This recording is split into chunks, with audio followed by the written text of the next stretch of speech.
சொல்றது. மாசோபவாசி சகச்சந்திர தரிசி. ஏகாசி விரதம் இருக்கணும். ஏகாசி நினைச்சிருந்தாவது இருக்கணும். சாப்பிட்டதுக்கு அப்புறம் ஓஹோ இன்னைக்கு ஏகாசியா நினைக்கக்கூடாது. சாப்பிட்றதுக்கு முன்னாடி ஏகாசி ஞாபகம் வரணும்.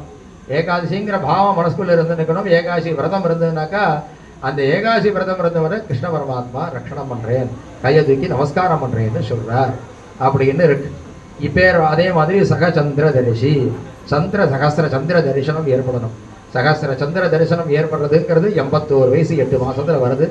81வது வயசு ஆரம்பிக்கும் போதாவது அந்த 81 பூர்த்தி ஆயிடுது. இந்த 8 மாசம்ங்கிறது உபரியா தான் இருக்கு.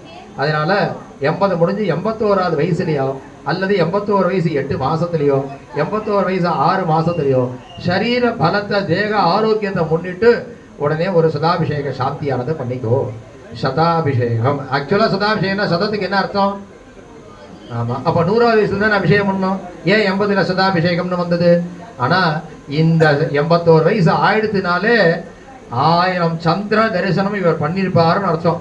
இவர் பண்ணினாரோ இல்லையோ, சந்திரன் உயிக்க சமயத்தில் இவர் இருந்தாரோ இல்லையோ பூலோகத்துல, இவர் பார்த்ததாக ஆயிடுத்தது.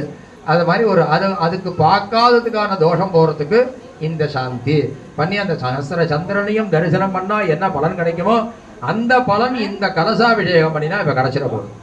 எத்தனையெல்லாம் வச்சு பகவான் நமக்காக அனுகிரகம் பண்ணியிருக்கார் ரிஷிகள்லாம். அப்படி பண்ணதுல பரம ஏத்திக்கு பண்ண வேண்டியதான ருத்ரேகாசி இன்னைக்கு சேர்த்து பண்ணியிருக்கார்.